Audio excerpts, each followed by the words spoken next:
Hi everyone, welcome to the Creatives Tarot, the YouTube channel that helps you supercharge your creativity and pursue your passions. My name is Melissa and I'm so grateful that you are here joining me today. We are going to be doing a special tarot reading today. I've created a special spread with the help of some folks online. I'll get to that in a second, but we're going to be doing a lunar eclipse tarot spread. Now, tomorrow is a full moon, so I'm recording this on the 25th.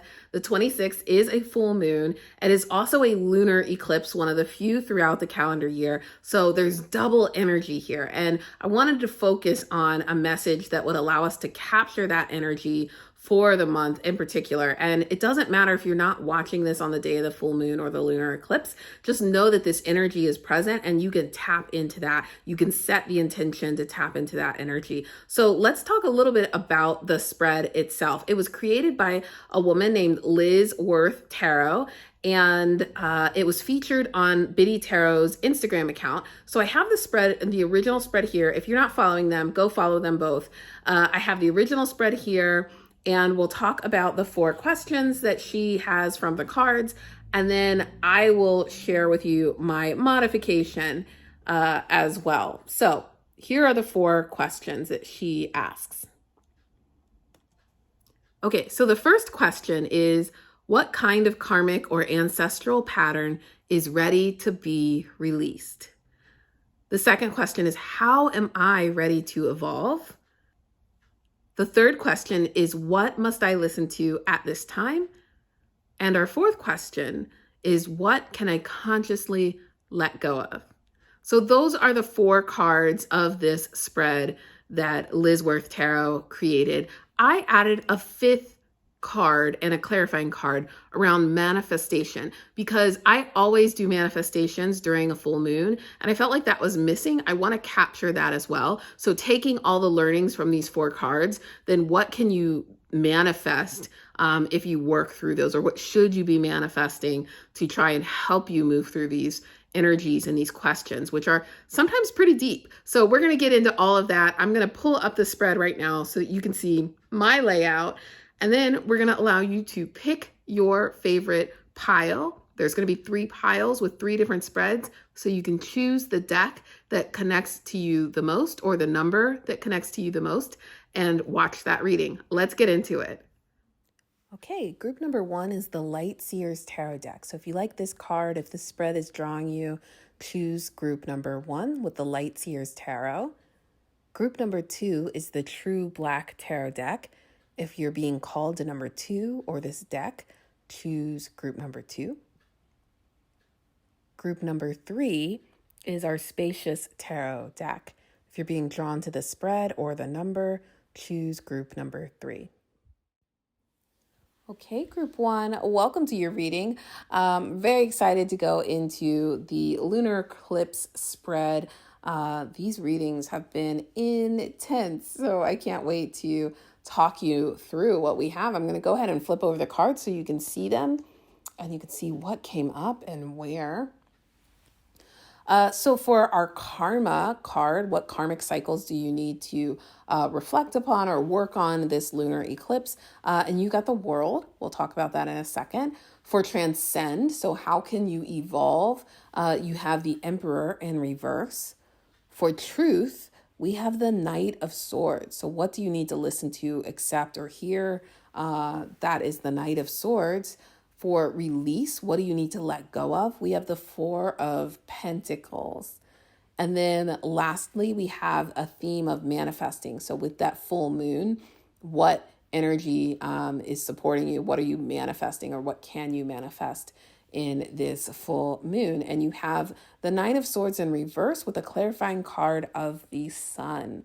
So overall, what I'm seeing here is for you, this is a cycle about completion. Like there's something here with karmic cycles and endings. And I have this sense that you have this doubt or this limiting belief about happy endings, that you don't believe you're capable of having them or that they exist. I feel like you're self-sabotaging, you're stepping away or disengaging from projects, activities, or maybe even relationships. But I feel like this is more career focused or passion focused in terms of your creative projects that you kind of check out in the end. You either lose interest or steam, or you start to procrastinate, or you do something, but you don't put it out there, right? Like, I finished a novel, but I'm not publishing it. I'm not submitting queries. I'm not getting feedback because that's a new kind of vulnerability and I'm not ready for that. I feel like there's some self-sabotage happening. You're procrastinating. You maybe query or do a pitch and somebody says, yeah, send me the pages, send me the first 10 or 15 pages, and then you procrastinate and you self-sabotage and you don't finish that. Like, you get to that fourth quarter and you just shut down because you're afraid of failure, because you're afraid that that happy ending isn't going to come, that you're not going to be good enough. You're allowing that imposter syndrome to creep in. There's a lot there that I think we can explore, but you're wondering like, oh, maybe I'm just not cut out for it because I've been pursuing this for so long. I still haven't made that breakthrough. I think it's time to look at like, how are you actually self-sabotaging? What do you need to, or how can you evolve? You have the Emperor in reverse. And the Emperor, we often think about of rigidity and rules and structure, and it can be really confining, especially for a creative being. But I will say, like, the best way for you to start breaking this karmic cycle is to set up systems that you know you can follow through with, and just take out the emotion, take out the I'm relying on my gut, or I'm going to rely on my instinct, and my instinct tells me that this isn't good enough, or my instinct says, well, they're going to reject it anyway, so why go ahead and send it? Because what you're actually doing is you're confusing your intuition for that self-critic or that self-doubt and that those limiting beliefs. You're allowing yourself to believe that it's your intuition speaking, right? And you're saying, oh, well, like, I can sense it. I know there's something wrong with this. That's not your intuition. That's your fear. That's your fear speaking, and you're giving into that. So you want to create systems and rules that are going to allow you to move forward without the emotional connection. Just set up a rule and stick to it, and trust, lean into the system. So the rule is, I always send out another query the moment I get a rejection email, right? I don't give myself room to think. I have a list, it's already there to go, and I just do it, right? My thing is, like, I don't start to question the outline when I get to the finale or to the like climax scene or the act 3, and I've spent all this time getting act 1 and 2 together, and now I'm starting to doubt the story. Trust the process. Trust the outline. Just write it, right? Don't go into the like, I feel like it's not working, or I'm kind of getting stuck or something. You can give yourself excuses and talk yourself out of things that aren't going to be helpful. Excuse me. Yeah, so I think that Emperor there is like, trust the systems, set up systems and processes, set up sort of fail safes and checks and balances, have external accountability to keep you moving, because I think you're self-sabotaging yourself and not completing projects and not putting your work out there because of that. The truth. Knight of Swords. So this is often about, like, we're relying too heavily on our own knowledge and our own ego, and we're taking action without really thinking. We're being super logical, but we're just going, boom, I got to do this thing. And we're not giving it a lot of thought or strategic thought. But it can also be about hyper independence and vulnerability. And so I think the truth here is that you're afraid to be vulnerable, right? You're afraid to fail. And so in order to prevent the failure, you're just not taking action. You keep getting stuck. And then you're like, well, if I never send it out, then I never fail, right? It's still a perfect script. It's still a perfect movie. It's still a perfect book until somebody tells me otherwise. And so you can live in that space of like, I'm just going to keep it here and know that I have this book that could be published one day, but it's not going to. I think we can do the same at the beginning of a project. If you keep coming up with all these ideas, but you've never written something to completion, and you're like, I have this idea, but I've never set aside time to write it, or I've written it, but I've never gotten a full first draft, right? It's that truth. Like, you're afraid to fail, right? And so you're afraid to hit the end. You're afraid to start putting those words from your head onto the paper because you know they're not going to look as good as they did in your head. And that's failure. That's a form of rejection. It's a form of failure. So just know that this is a vulnerable space. Like any kind of art form is about vulnerability, and you have to come to terms with that. What can you release? The Four of Pentacles, Four of Pentacles has come up a couple of different times. This Four of Pentacles is all about hoarding. It's about holding on to things. For you particularly, I feel like this is about a scarcity mindset and a limiting belief that is around focused on competition and focused on I can't possibly get that happy ending because so-and-so got it, right? I'm not going to get this spot because there's 5,000 other people competing for this thing. I'm not going to get this job. I'm not going to get staffed in a writer's room because they're looking at 400 other people, right? So you're just telling yourself all these negative messages, and you're looking and you're obsessing over the competition and the lack of opportunity, and you're allowing that to keep you from completing things. You're allowing it to keep you from making that full circle of getting your work out there. I feel like this is like release the limiting beliefs, figure out what they are. They may not be what I just spoke about, but there is some kind of limiting belief or scarcity mindset that is impacting everything that you're seeing here. And this idea that like when you figure out what that is, that's what you need to address. That's what you need to tackle. And my guess is with the manifestation cards here, you have this Nine of Swords, which speaks to insomnia. It speaks to worry. It speaks to our fears, our nightmares. What's keeping us up at night? And often that's directly connected to the limiting beliefs and the scarcity mindset. So if we're afraid that there's not opportunity, if we're afraid that we're missing our chance, if we're afraid that we'll never be able to be successful, that keeps us up at night. That gives us anxiety and worry. It makes us doubt our path. And so what do you need to manifest is like you actually need to let go of the fears. You want to manifest space to release the fears, to let go of those anxieties and worries, and to step into the sunshine. The sun, he's here. So you need to manifest being optimistic, being hopeful, getting clarity, being vulnerable. I think of the sun also as like the sun gives us light.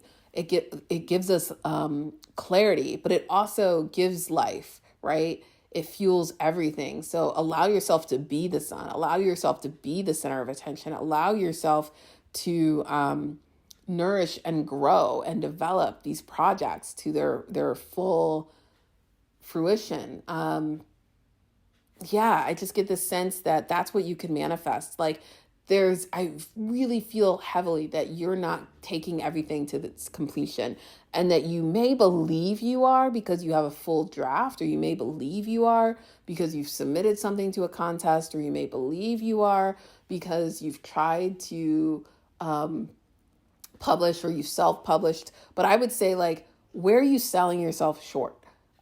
Because you might have a really great idea and you might go, well, I'm just going to self-publish it because it's easier and it's less rejection and I can control everything. That truth of the Knight of Swords is hyper independence. It's like the need to control everything, and the fear of being vulnerable and asking others or allowing others to help. The difference between the Knight of Swords and the King of Swords is that the King of Swords knows when and how to use people for their advantage. They know how to equip their team to serve them, right? The Knight does everything themselves. The King is more strategic. And so I think you want to manifest that, and you want to think about, you may be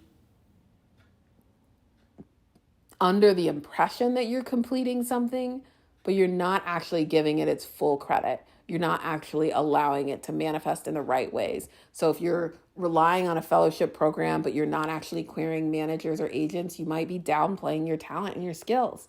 If you're self-publishing and not going to traditional publishing, you might be missing out on opportunity, right? So just ask yourself and lean into these things that like, why am I choosing not to go bigger? Why am I choosing not to dream bigger, to be more bold, to believe in my projects? That is what's going to set you free. So I think this is a beautiful, beautiful reading because there's so much hope. There's so much potential here. If you give these projects a chance, give them a chance to live and to flourish and to be the center of attention, to crave that sunshine, allow them to flourish, and don't give in to the limiting beliefs and the scarcity mindset and the competition. Yes, there's competition, but that competition is separate and apart from like the quality of your work. Your work is amazing. Your work has potential, and it takes a long time to perfect it, and that's okay. But the idea is that like, don't let that fear of competition keep you from doing your best work and putting your work out there, because you may be surprised at how it stacks up. All right, I hope you enjoyed this reading. I hope it was helpful. If so, give me a like. Don't forget to subscribe so that you don't miss out on future videos. And I'm going to go on to the next group. Hi, group 2. Welcome to your reading. I'm super excited to get into this. Let's see what the cards have to say for your lunar eclipse reading. So for karma, we have the King of Cups. For transcend, we have the High Priestess. And then down in the corner for truth, we have our 4 of Pentacles, or 4 of coins. And for release, what do we need to release? We have our 9 of wands with this beautiful white wolf. And then manifest. What are we manifesting for the full moon? What energies? We have the Death card in reverse, and we have the 2 of Cups. So yeah, this is a reading, you guys. I'm really excited to dig in. Let's go. Okay, so King of Cups. Well, let me start with themes. Right off the bat, I feel like this is all about relationships.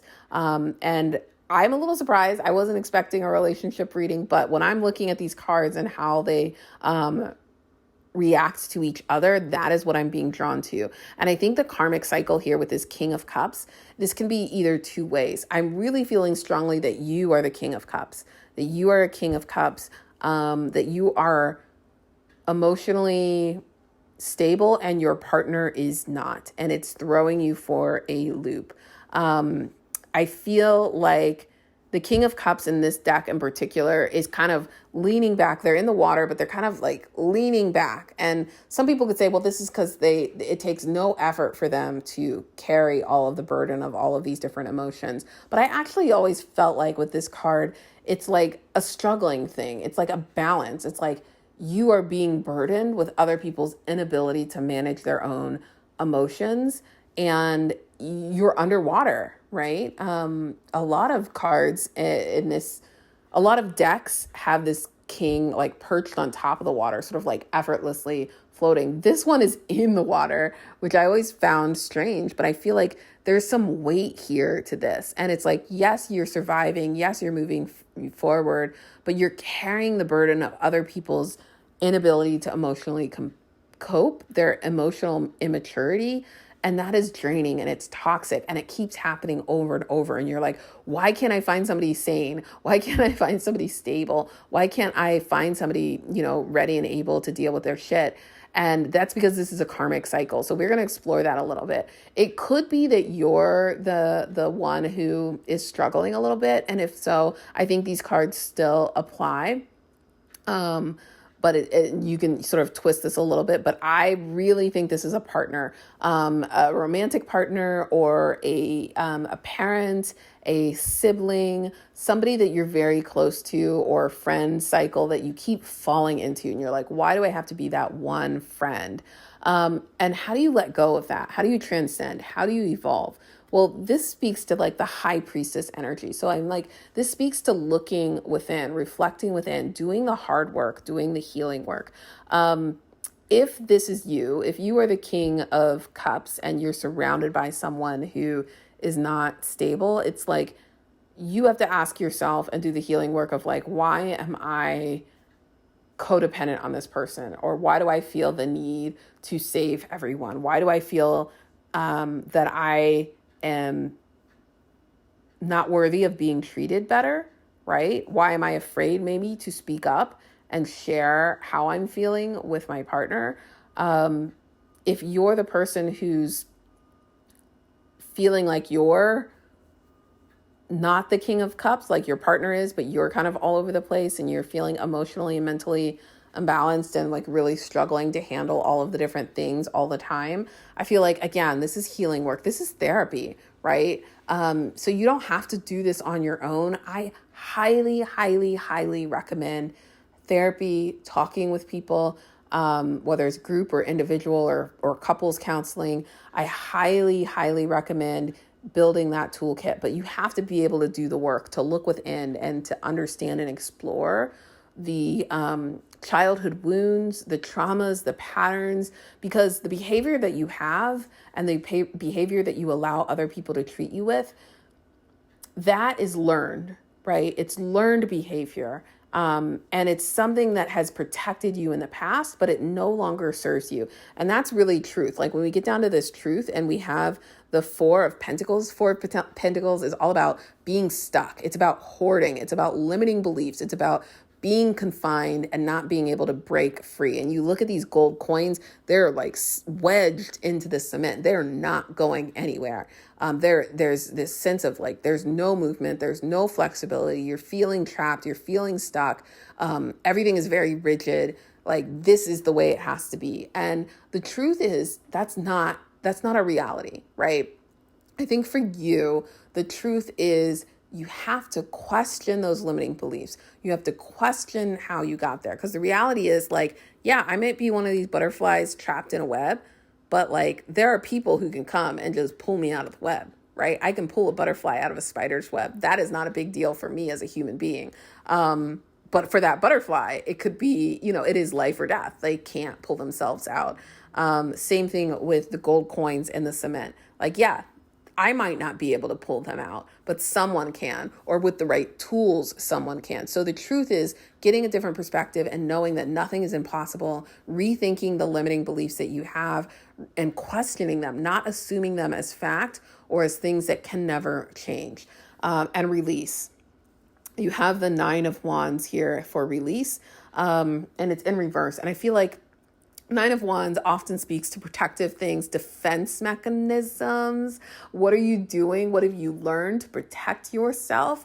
And how sometimes those also keep people from getting in. You have to let down your guard. You have to be vulnerable. The Nine of Wands also speaks to like a final battle and coming to an end. And I just get the sense that like, you're so close. You're so close to a major breakthrough right now, but you cannot get to the next level. You cannot let go completely of this karmic cycle and this pattern until you reevaluate the defense mechanisms, until you understand what is it that's triggering them. Why do you embrace them so deeply? How might you be falling back into those patterns? Like when you understand and uncover the trigger, then when it happens, you don't go automatically into that mode of that pattern of repeating the negative cycle. You don't go into that spiral of shame, right? You actually go, oh, wait, that was a trigger and I know how I would normally react. And then you make a conscious decision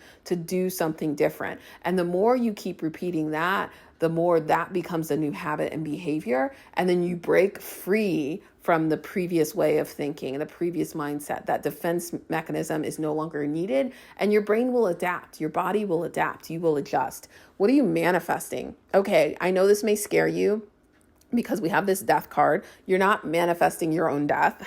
Like it is in reverse. So like you could actually say you're manifesting life. But I think this is like the end of a cycle, the end of a battle, the end of the war, especially if you're dealing with somebody who you can't just easily walk away from. So again, a parent, a sibling, a spouse, someone that you are committed to, but like you're also like, we need to find a new way of interacting and relating. Because I see this two here, this Two of Cups, which is the union card. I think of this as the marriage card in particular, but it's a union. It's two people coming together and being committed to each other. You have this arrow, which sometimes I think of like, oh, is this broken-hearted arrow? No, this arrow is about war. This arrow is broken because you're no longer fighting. you've broken that weapon, and now you're working together as one, as a unit, in sync with each other. So this battle that you're having with this person or this partner, this struggle, and I don't mean it has to be a physical battle, but this struggle that you're having of relating to them, of expressing your boundaries, expressing your needs, really connecting on a deeper level, really being supportive of each other, and acknowledging that one person can't demand or take up all of the energy in the relationship and all of the effort, and that it's just unhealthy, right? Like, I feel like you're going to find balance. I feel like that's going to come to an end, but it's only going to do that if you put in the work and you really take the chance with, like, talking through the trauma, having some deep conversations, doing some journaling and reflecting, getting therapy or counseling to help you question and navigate that, and then releasing those defense mechanisms. For some of you, you may not be in a committed relationship, and so it may just be time to move on. And that could also be what the death card is saying, like, hey, like, you need to manifest a peaceful resolution and end to this so that you can bring forth new light and new life and new opportunities here. And you're going to find your true union, your true partner. I know this is heavy. This is a lot of stuff to deal with, but I think the beauty is that with the power of the full moon, like, this is all opportunity, right? So you can take it or you can leave it, but know that this opportunity is there. Know that this energy is there, and know that those things don't change, right? The defense mechanisms and the limiting beliefs and the emotional instability and well-being, like, when you have an emotional vampire, somebody who's like sort of sucks the energy out of you, they don't change willingly. It doesn't accidentally change. Like, you need a tipping point. You need an inciting incident. You need something to light the match, to set that change on fire.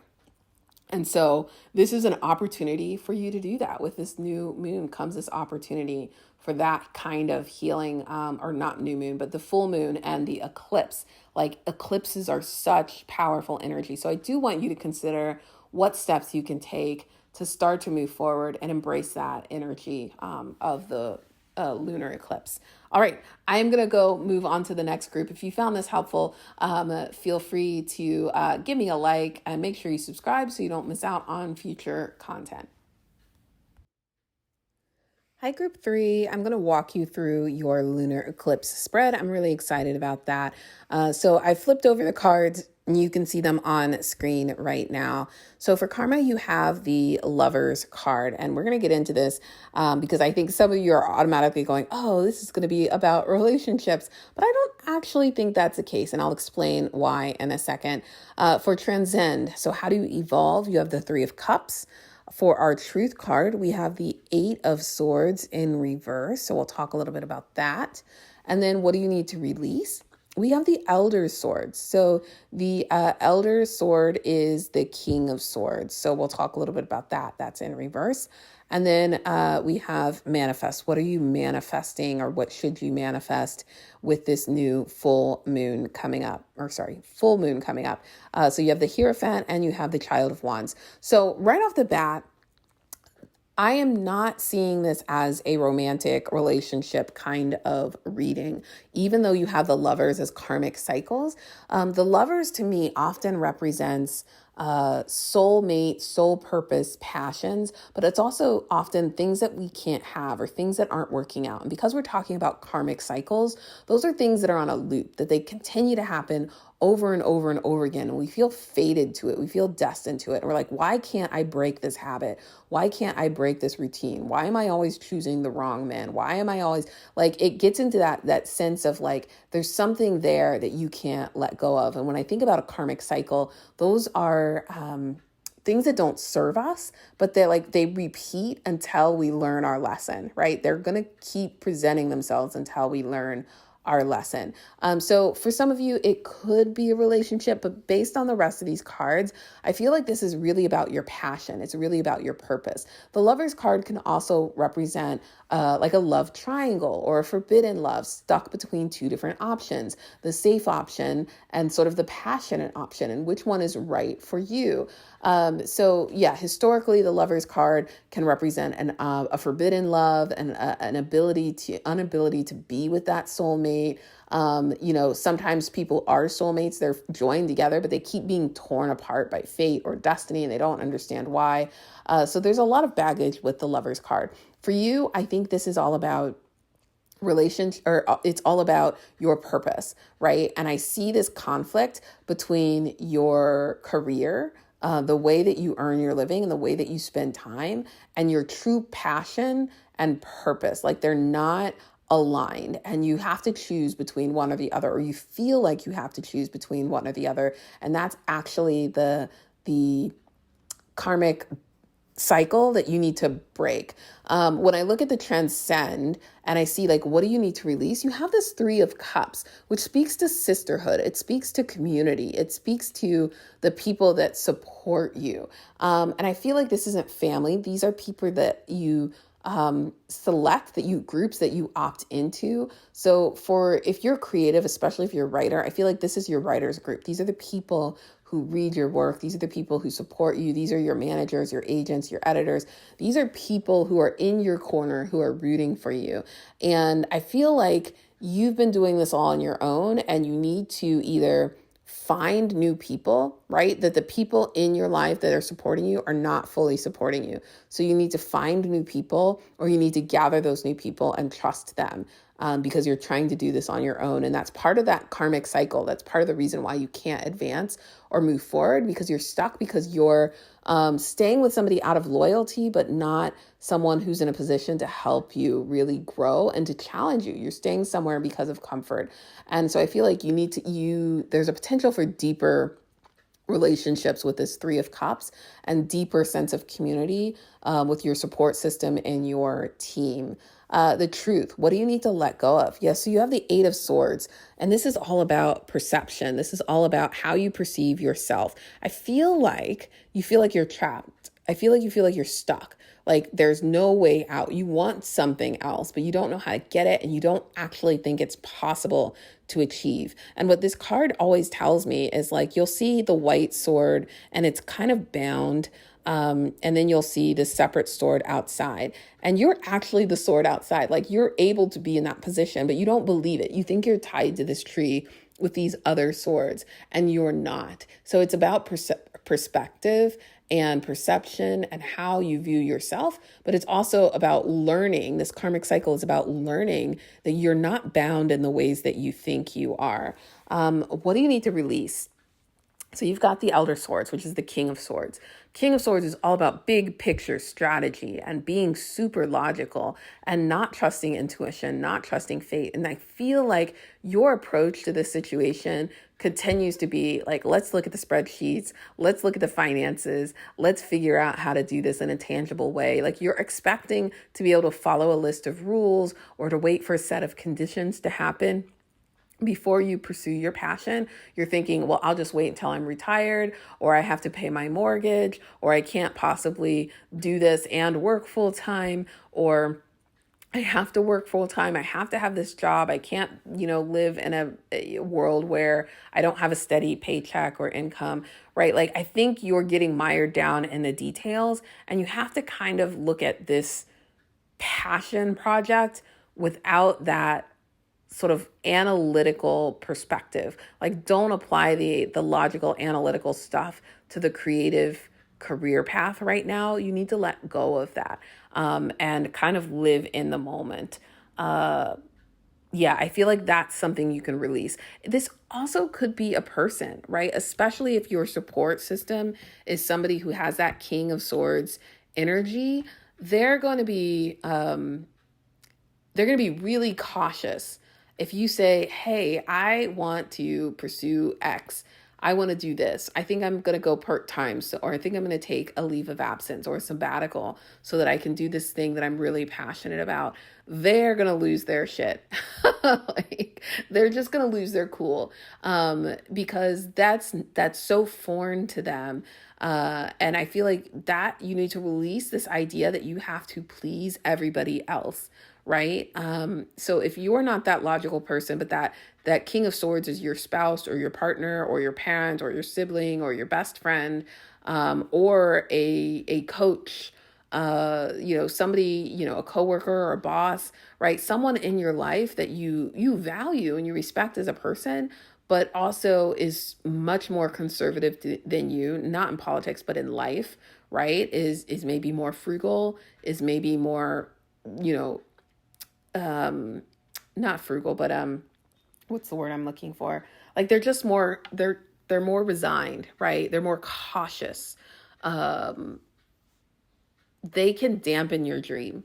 And so I think when you're thinking about that community and how do you evolve, it's getting people who are going to support and lift you up and help you say like, hey, this is a challenge, but I know how we can get through this, versus the person who's going to say, hey, this is a challenge and it's a stupid idea and you should just toss it away, right? That's what I'm seeing. That's the kind of people that you need to release or let go of, or just put in a different role. It doesn't mean you can't be friends with them. It doesn't mean you can't interact with them. It just means that you need to change their role in your head. So they can't be your advisor. They can be something else, but they're not the person that you go to with your heart and soul dreams, and that you have advised you early on. Maybe it's like, once this thing is up and running, I'll come back to you because you've the logic and the business sense, and we'll talk numbers, or we'll talk about contingency plans once it's going. But when you're in those seed stages of transitioning and pursuing your passion, you need other dreamers and other, innovators, other big picture people who can help you go through that process and pursue the goals and understand the challenges, but aren't afraid to move forward. And then what are you manifesting right now? So you've got the Hierophant and the Child of Wands. So I think this is really manifesting, like, what are you passionate about?